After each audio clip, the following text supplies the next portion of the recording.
My fellow South Africans, this is a special time of the year for all of us. It is a time for family and for enjoying quality time with those that we love. For many of us, this is also a time to look back at the year we have been through. It is also a time to reflect on the year that has gone by.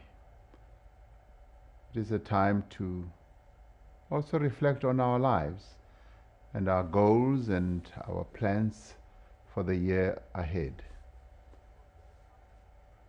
It is also a time of gratitude for things that matter most in our lives, such as good health, a decent life, the love of family, and the companionship of friends. This has been a very difficult year for many of our people and our country. For the second year, we have had to contend with a deadly pandemic. For many families around the country, this is a sad time and a reminder of what they have lost. In many homes tonight, there's an empty space which was once occupied by a father, a mother, a sister, a brother, a child, or a parent. We pray for them all, for those who have passed away, for those who are ill, and for those who have lost loved ones. For many South Africans, the festive season has brought little cheer. Due to the devastation of COVID-19, many breadwinners have lost their jobs, several businesses have had to close, and millions of families are struggling to put food on the table. The second pandemic that I spoke about last year, that manifests itself through violence against women and children, has continued unabated. Earlier this year, the country experienced the worst attacks of public violence and destruction since the advent of our democracy. This unrest led to loss of life, to jobs being destroyed, and to billions of rands to damages that many businesses suffered. In the course of the year, we have lost men and women who were pillars of strength in our communities, leaders, activists, and veterans of our struggle for liberation.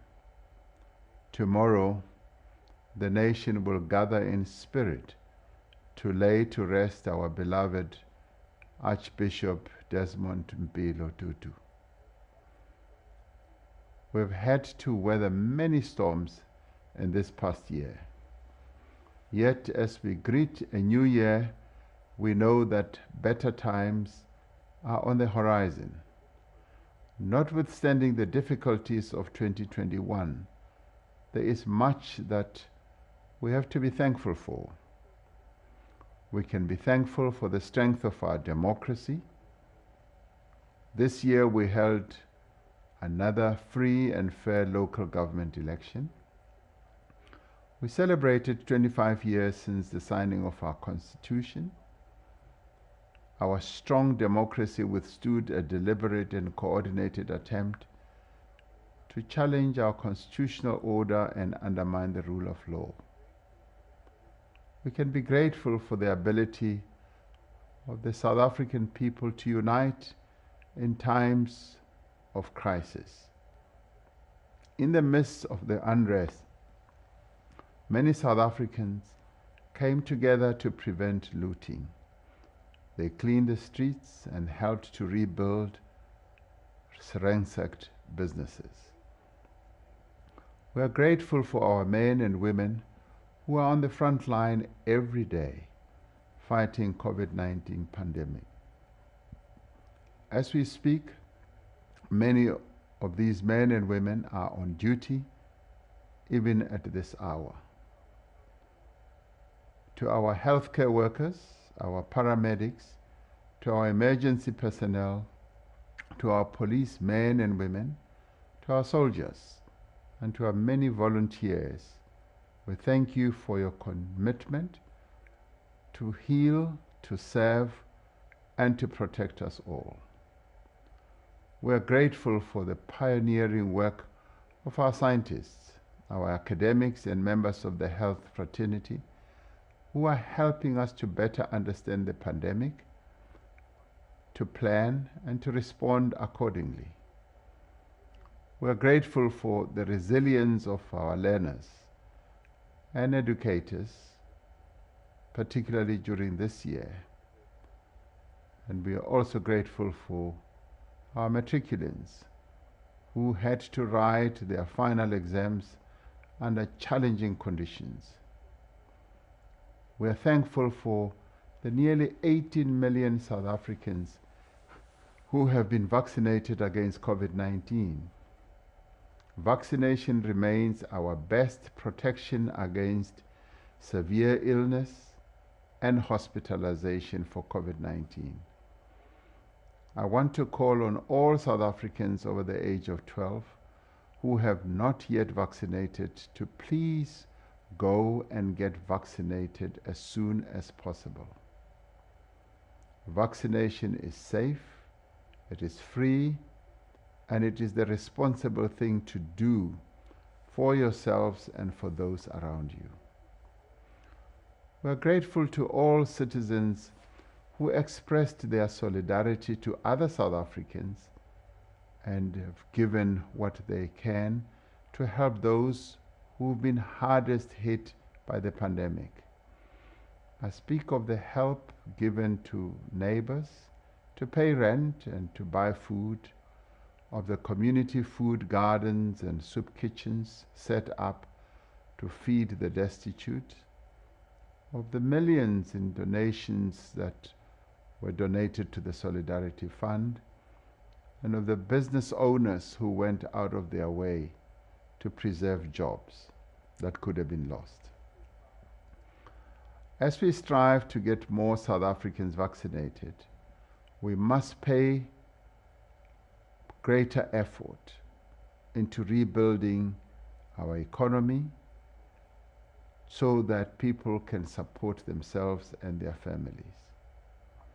During this past year, a number of critical foundations were laid for our economic recovery. Millions of South Africans received direct support through the Social Relief of Distress Grant, and workers in a number of vulnerable industries received wage support through the Unemployment Insurance Fund. We undertook several critical economic reforms to boost investor confidence and aid a sustainable economic recovery. This year, we placed our focus on promoting trade and investment on the African continent to ensure that we would benefit from the establishment of the African Continental Free Trade Area. In 2022, we will dedicate all our energies to create work and to fight poverty and hunger. We will build on the important progress that has been made in ending state capture and fighting corruption. We will continue to prevent corruption and successfully prosecute those responsible for malfeasance. We must work together to deal decisively with rising levels of violence, of crime, and crimes against women and children, and also against those who seek to sabotage our economy. It will be some time before the world is free of COVID-19, but if we all play our part, we can limit the impact that it has on our lives and livelihoods. We must ensure that our actions our behavior and our decisions over this festive season and beyond do not lead to more infections, more people ending up in hospitals, and more deaths. The hardships we have endured over the past year have brought us together as a nation. In this season of goodwill, we are reminded that generosity of spirit has always been our greatest strength. It is my wish that the spirit of solidarity, empathy, and compassion should continue into the new year and in the years to come. May the year 2022 be one in which we spare neither strength nor courage to build South Africa going forward. Let us build a better South Africa based on democratic values, social justice, and fundamental human rights. Let us build a united, inclusive South Africa where we care for and help each other. And let us take to heart the words of our beloved Archbishop Desmond Mpilo Tutu when he said, "Do your little bit of good where you are." It is those little bits of good put together that can overwhelm the world. Close quotes. As we welcome the new year, I wish you all joy, happiness, prosperity, and peace. I thank you.